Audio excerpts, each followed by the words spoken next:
Last week's divisional NFL matchup saw a ton of sacks, one huge upset, and a plethora of bad officiating. Oh, yes. You have a plethora. Welcome to Shut Up Football. I'm Jeff Stoltzfus, that's Kevin, and it is down to four. Four teams vying for the ultimate prize in professional football, the Chubby Beavers statue.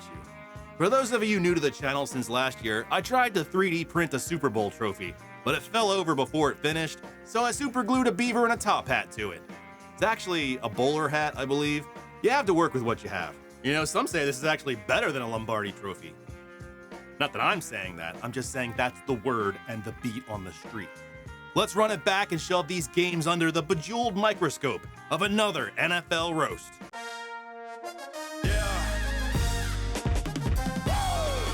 The only thing more certain than death and taxes is the Chiefs in the playoffs, at least since Fatty and Patty teamed up. It was 22 degrees out, meaning all the Kansas City Mahomes people were stuck to the ground. Chiefs fans gathered to celebrate their greatest achievement, smallpox.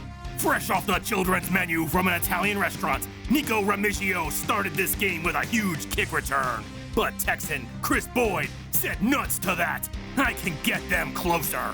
He was flagged just because he took his helmet off and threw it. He topped it off by shoving the special teams coach and appeared to start rapping.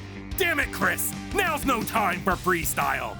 The Chiefs started this game from the 13-yard line. The Texans might as well have tied a bib around their neck and slathered themselves in barbecue sauce. Patrick Mahomes hadn't played since Christmas. Would he be rusty? His ability to draw a flag certainly wasn't. The refs made their horrible presence known early. Will Anderson was flagged for helmet-to-helmet, despite replay showing a lack thereof. And again later, personal foul for a gentle grazing. Even concussion cowboy Troy Aikman had had enough. You can't, as a quarterback, run around and play games with defenders and then be able to draw a penalty. Wrong you are, Troy. Because theater kid in a baseball player's body playing football tried to draw another flag by screeching to a halt and flopping like he was doing a photo shoot for Little Bitch magazine. Unfortunately, the closest ref's flag was frozen to his underpants. Not that the Texans offense was ever truly a threat to win this game. The Chiefs defense spent more time in C.J. Stroud's lap than a stripper when the rent is due. 8 sacks and a fumble forced. George Karlaftis was a big Greek machine. He had 3 sacks and Stroud left the field limping and smelling of feta. Travis Kelce had 7 catches for 117 yards. He caught Patrick Mahomes' only touchdown after looking like he slipped on a bar of soap in the shower. Brother Jason Kelce was on hand, fresh from hunting wabbits. The Texans decided it would be hilarious to allow 3 rushers to C.J. Stroud. They were right, it was hilarious. In the final seconds, punter Matt Araiza tried to escape with the ball. Not his fault, he was just eager to get it signed by the refs. Welcome to an epic showdown between two teams who have never seen a 4th down they didn't want to go for. There were only 2 punts all game. This was going to be a gunfight, or a fist fight, or both. In an unspecific order, a blimp delivered aerial coverage of nothing. Nothing! Sam Laporta snagged a touchdown with 1 paw, and he celebrated by lying down and dying. Hey, don't give the ending away. Jared Goff turned the ball over 4 times in this. Quan Martin ran one back for 6. Shout out to Cleveland Farrell, who instead of blocking for his man on the return, threw his arms up like he was being robbed and just kinda trotted himself out of the situation. Also lost in the shuffle, Jared Goff was murdered! Frankie Louvu hit him so hard, his chin strap was sticking out of his butthole, but there was no flag. Teddy Bridgewater had to come in while they shined flashlights in Goff's ears to see what was left. The Lions got tricky with Jamison Williams, who navigated a field of blocks on his way to a score. He celebrated by having non-consensual sex with the turf. Look away, children! The grass died in a big brown circle like a sheep just had lunch. Diami Brown caught a ball blind. All that time spent with bats has really paid off, except for the COVID. Halftime analysis featured everyone. Detroit looks beautiful. I hope my body is never discovered there. They called a face mask penalty, despite there not being one at all. Sometimes a play just feels like a penalty, I guess.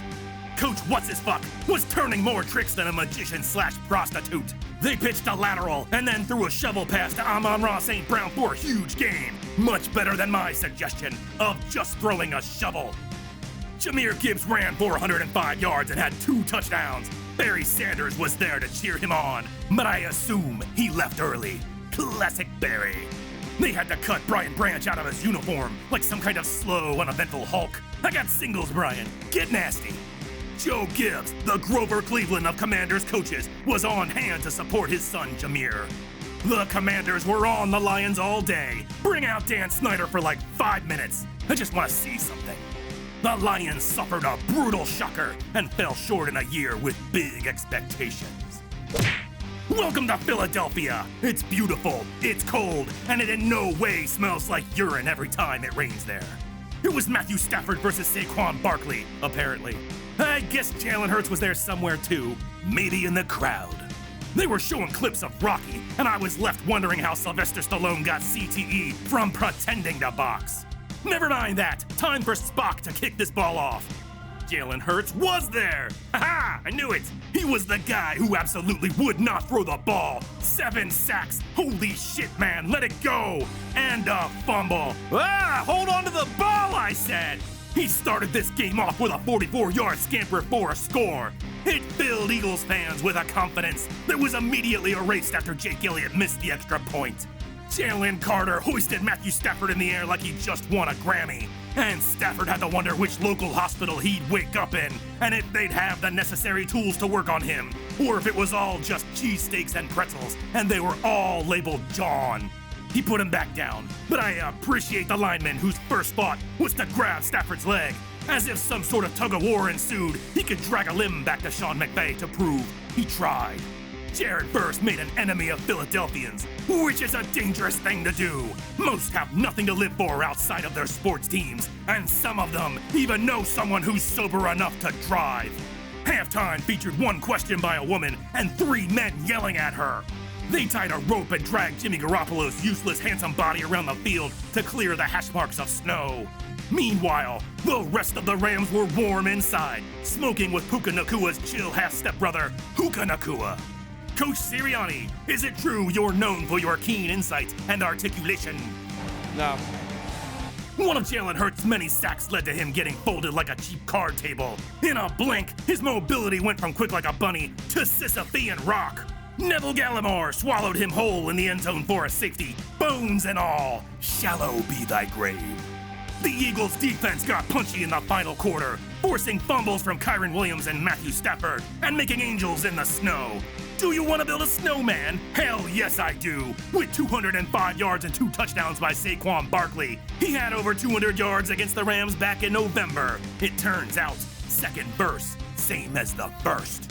The Eagles will be back next week, and likely the fans will still be there, frozen to their seats. Something was percolating under the cold veil of night. Fans snuggled together in the warm scarlet radiance of Highmark Stadium heating lamps, like grocery store roaster chickens, their blood coagulating from copious amounts of light beer and ranch dressing. Welcome to Buffalo, the birthplace of snow. It was Josh Allen versus Lamar Jackson.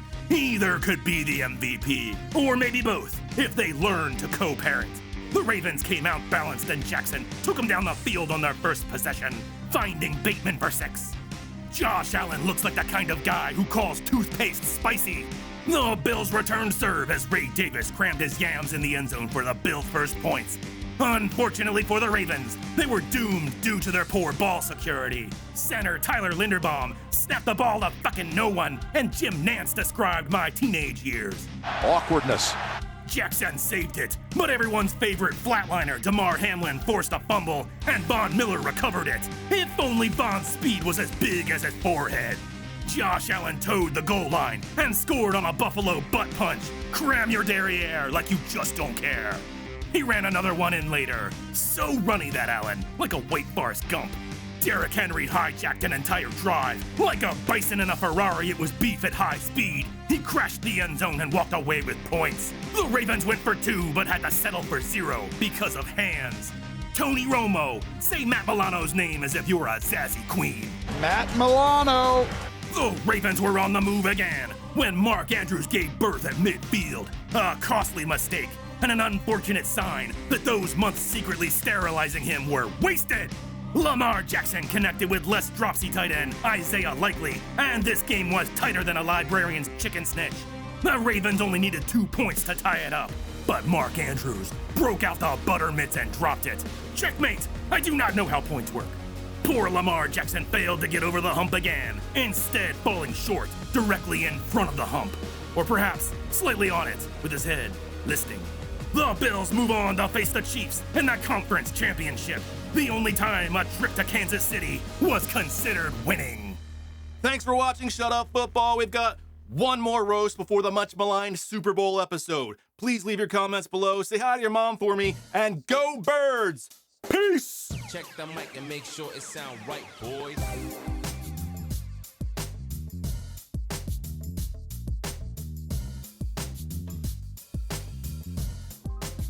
It sound right, boy. Chicken snitch.